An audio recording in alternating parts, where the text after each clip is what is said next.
These are just some of the famous faces behind Ghana's 2019 Year of Return campaign.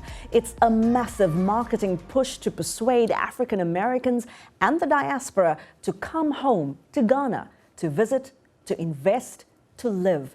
And some will tell you the pitch is emotional and on point.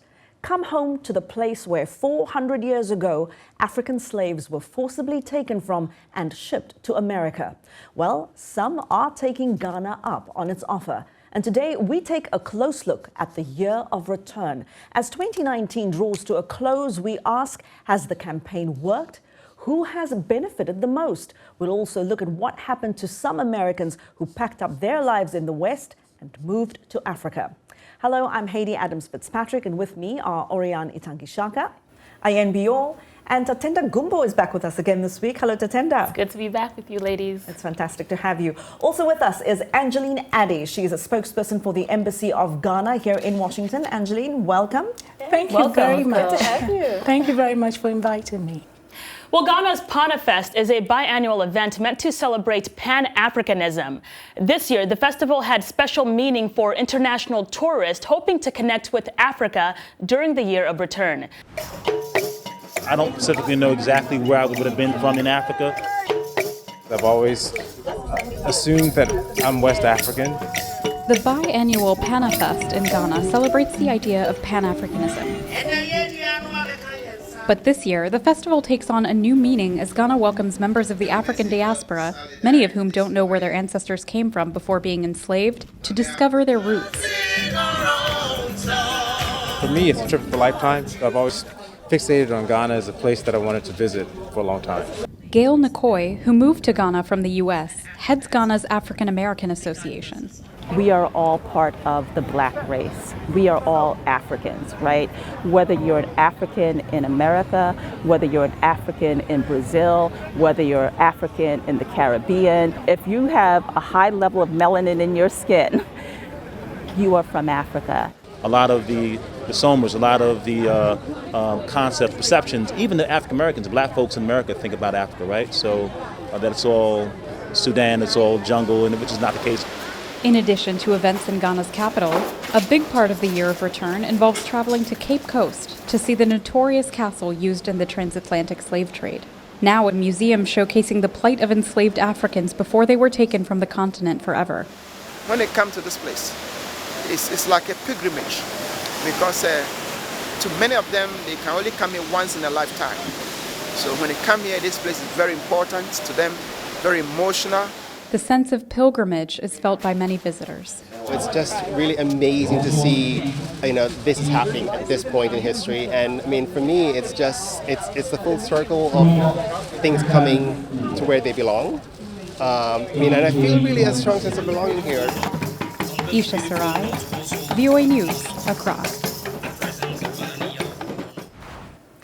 So, when I look at the images around this campaign, Angeline, I can't help but wonder who exactly is being invited. I see a lot of celebrities, American celebrities. We see a lot of excited Americans, of course, who are tourists, who have money.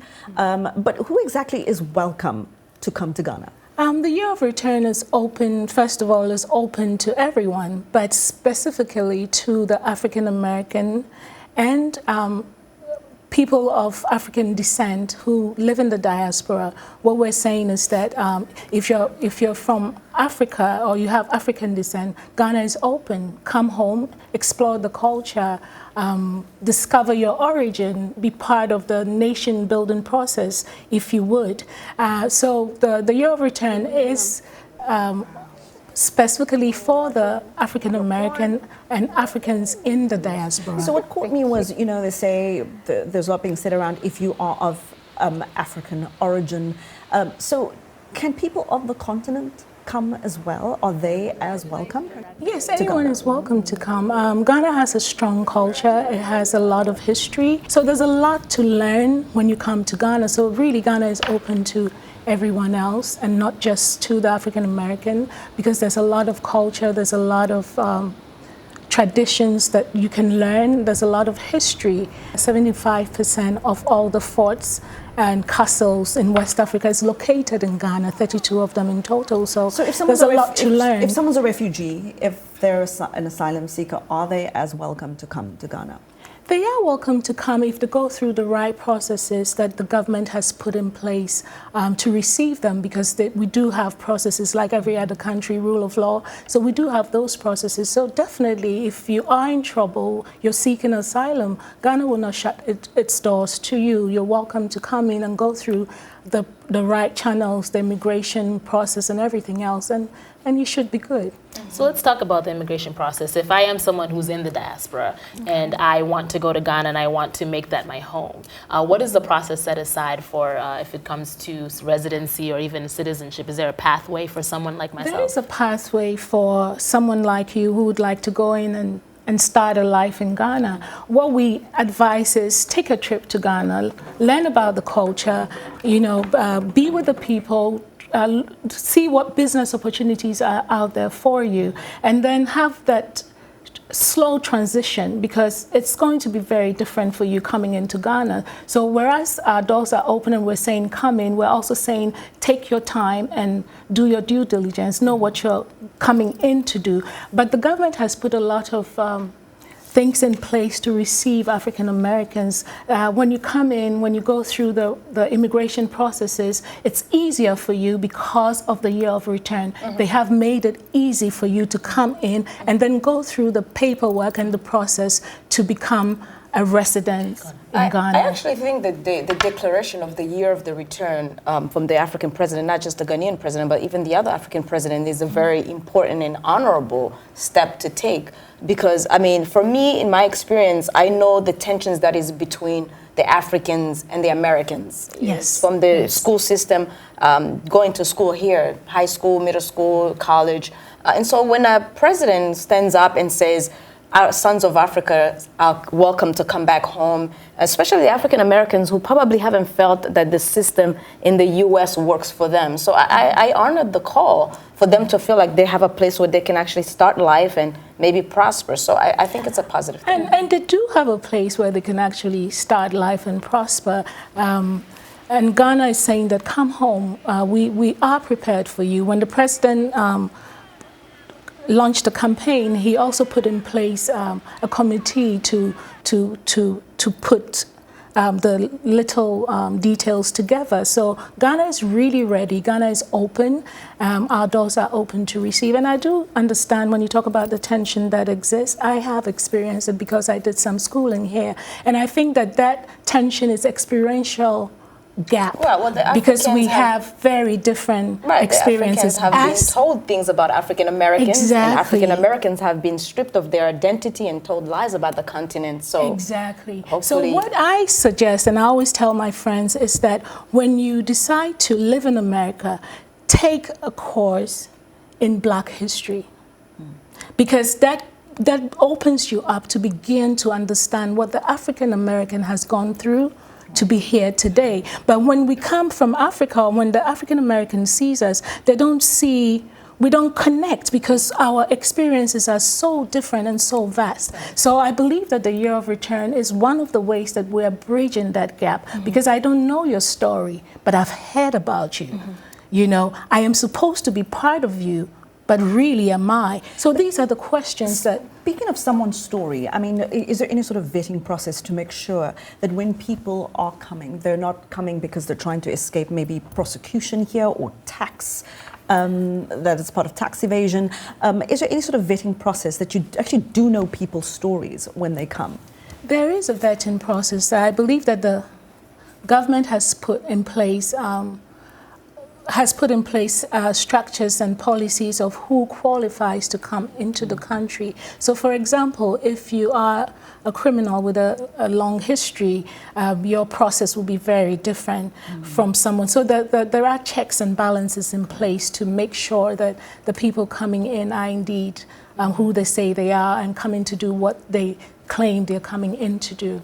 So, you know, I think the message has been very clear that no matter where you are, if you're of African descent, Ghana is open. Yes, Ghana is open. So we want to know what you think about Ghana's Year of Return campaign. Find us on Facebook, Twitter, and Instagram. Our handle is at VOA Our Voices. You can also message us on WhatsApp. The number is on your screen.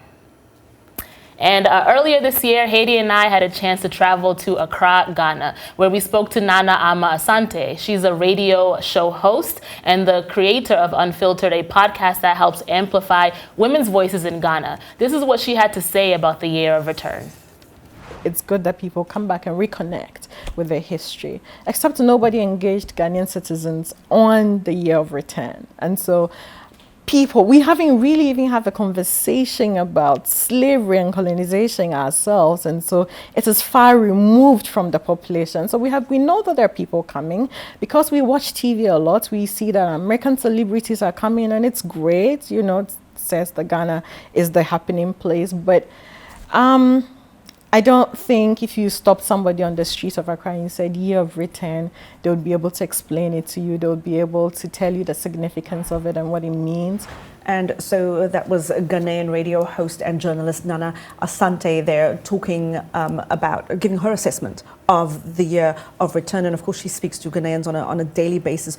What do you make of that assessment? And do you think it is sort of accurate? I can't say it's accurate because I don't know. But what I can say is that definitely there has to be a wider reach to the Ghanaian population to educate them about the Year of Return and what it means. And maybe there should be dialogue about slavery and what it meant for our brothers and sisters on the other side in the diaspora. So to that, I would say she definitely has a point if people don't know. And I think that in this regard, the government will do more to ensure that the conversation is far-reaching. I agree that there should be a wider reach because this massive campaign does impact everyday Ghanaians. I mean, I'm thinking about the economy, specifically the tourism industry. Do you have any numbers of how the economy of Ghana has been impacted by the Year of Return campaign? Fortunately, I do. I got some information prior to coming here by the Year of Return Committee, and it shows that approximately the tourist industry has grown by 45% just in the Year of Return. In 2017, there's a graph that shows it was at one level. In 2018, it took a dip. And in 2019, it surged.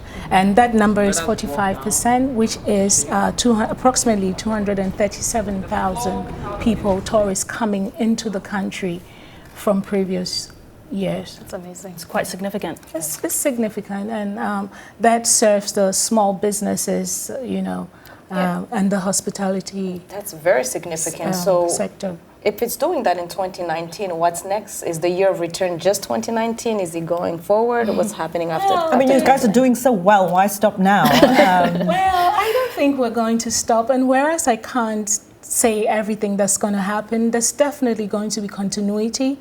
I believe that they're working on something now. We should announce that very soon, but would you like to announce it on our show?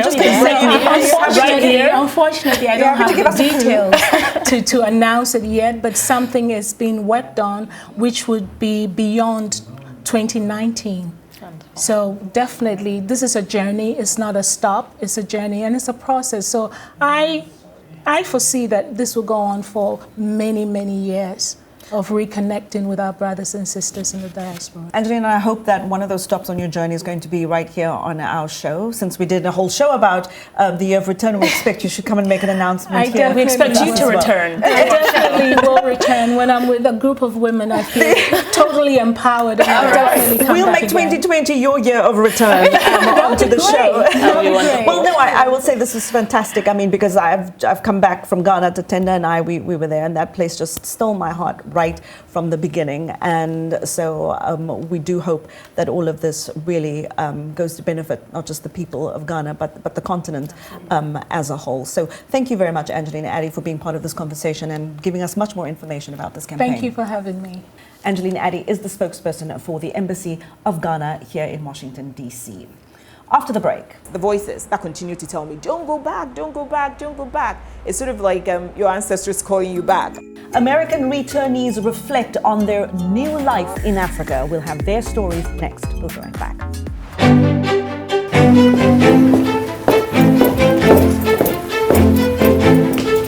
Being part of Our Voices is about more than just sitting here and talking about women's issues. It's about listening to them and bringing their opinions to the table and making sure their voices are heard.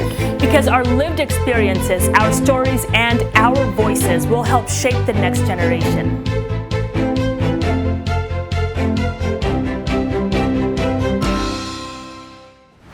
You're with Our Voices. Welcome back. We're talking about Ghana's year of return. Now, moving to a new country is almost never easy, especially when your new home turns out to be very different from what you imagined.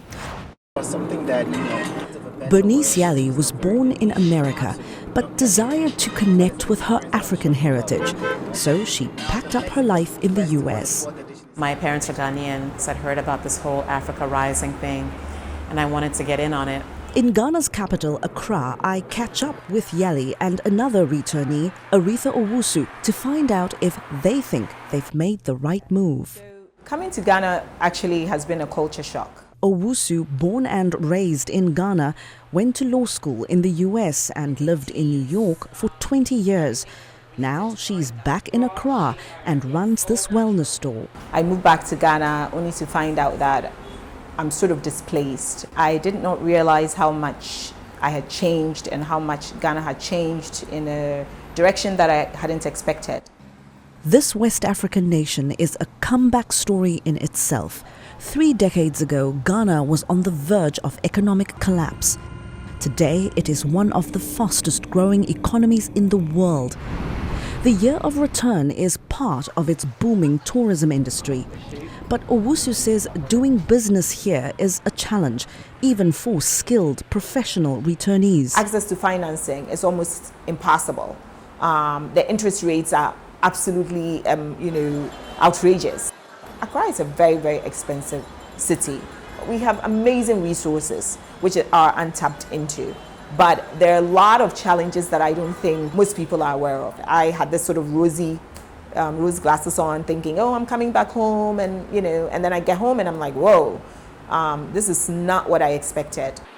Yalley, who works as an entrepreneur in Accra, worries the diaspora are being sold only the African dream and not the African reality. And you watch any kind of international news outlet, they're always celebrating entrepreneurs, making it seem as if that's the norm, about their journeys here. It's like a novel. There's always the requisite struggle, and then they persevered, and then they made it. And I think that was the narrative that we were kind of fed. Migration is always difficult logistically, financially, and emotionally. Yalley says a strong support network of family and fellow returnees has helped her adjust to life in Accra. So are you going to stay in Ghana? Is this where you see your future, or are you going to go back? I'm going to hang in. I don't know what the future holds, but I'm not going to bail. I'm not going to jump ship and go to places that, it's much easier to live. I've made the choice, yeah. I'm Ghanaian American, so I want to have a foot both in Ghana and the United States, so I'll stick around.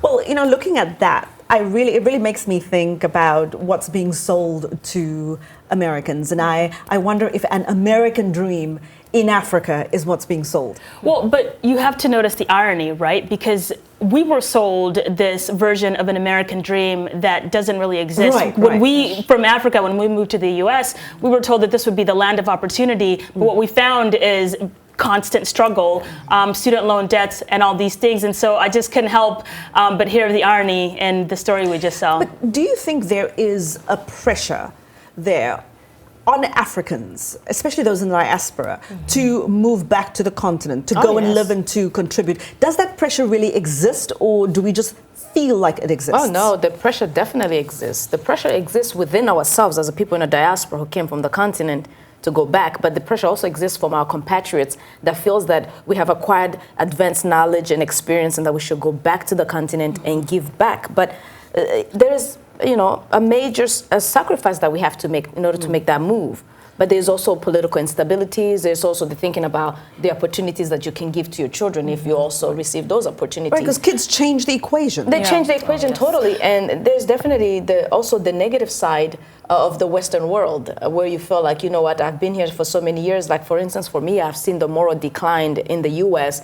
that I say, you know what, when is my year of the return going to come? Because I worry about what my children see on TV. I worry about the children going to school and being killed, because only in America do you hear that children went to school and got shot by their own peers. So there is that pressure to feel like I need to go back and give back to my country, but I also don't know what to expect when I get there because maybe political instability. It's the expectation. So there's a lot of reality. inside going on that, that definitely the pressure is there. Right. Well, I mean, it's tough. I think for me, I grew up in America. I was born in Zimbabwe, obviously. I was raised here. But there's a level of romanticizing the idea of going back to your homeland. You have this nostalgia that you feel. And then, my experiences going back to the continent have just been that there's so much I'd have to unlearn. There are experiences that I had here growing up in the United States that you have to unlearn being on the continent, be it if it's religious, if it's societal, if it's just cultural. And just your Americanness. Just exactly. And sometimes you want to believe that, okay, well, I am Americanized or I grew up here, but I still have a sense of an African understanding in me. But you learn very quickly that that might not be the case for you. So it's a lot about unlearning some of those experiences. But I feel like it's hard no matter which way you're going, because I spent my entire life, up until adulthood, in Africa, in South Africa. I came here as an adult and I find it very difficult to acclimate because I was made the woman that I am back on the continent. And so when I go back, I have very realistic expectations, I believe. But when I come here, I'm kind of surprised at a lot of things that feel to me like this isn't exactly as amazing as I thought it would be. Not to say that I haven't had great opportunities here, but I've had great opportunities back home too. So and Hayde, I envy your experience because you really came to being as an adult on the continent. I left the continent when I was a kid, just like you. You were a baby, and I, was about 8 years old when I left, and so I didn't get to experience my culture, my history, my people in the way that you did.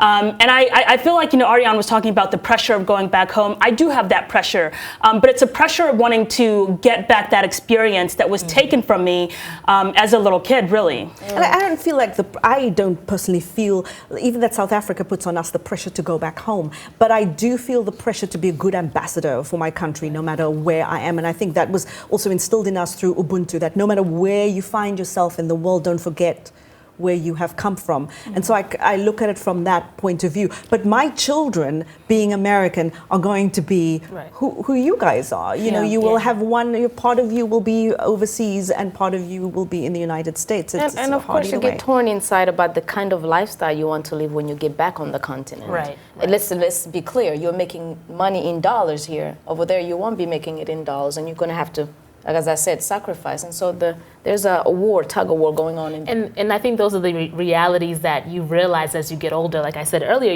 when you're younger, you think to yourself, okay, I can go back to the continent and I can make it home. And you start thinking about the realities of being on the continent, right? We talk about cultural experiences, those can be debunked. And I think those can be debunked very easily. In Zimbabwe.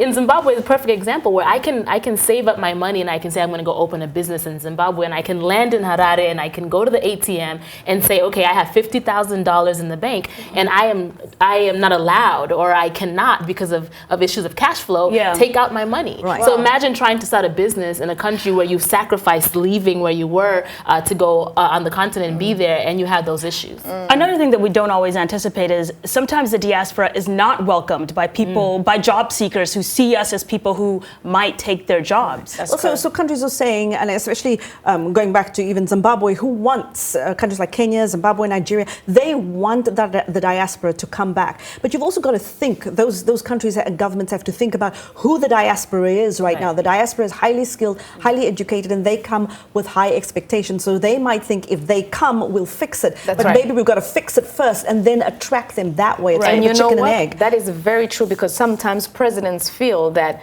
if the diaspora comes back with their skills, then maybe they can build those countries. Right. Instead of maybe the other way around, That's fix right. first and bring those people in. Exactly. That's what the diaspora, I guess, for the most part, believe. But after the break, advice from returnees, what you should know if you're thinking about making the move to the motherland. We'll be right back.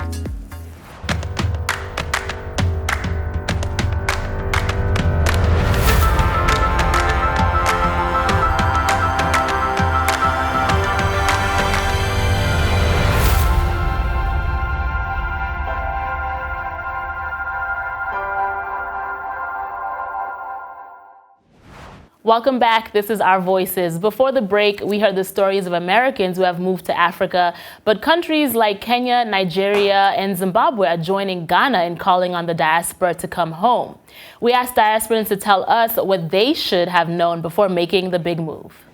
In terms of our government policies, most government policies you may not really like it. They don't make sense. There are challenges that not everybody would choose to endure. It's not easy, it's not simple, but it's doable. You know, the best advice that I've gotten from my friends who have gone back is to know exactly why I want to go back. Because there's some of my friends went back because they wanted to be with family, and as much as they loved their family, they realized that they were actually very annoying, and that wasn't reason enough for them to be back home. So you really need to know exactly why you're going back home. That's sound advice. Yeah, I agree. You have to know exactly why you're making that big leap. Yeah. Absolutely. Well, for more about the Year of Return, visit VOA's website. That's also where you'll find the latest news from Africa and around the world, and catch the latest episodes of Our Voices.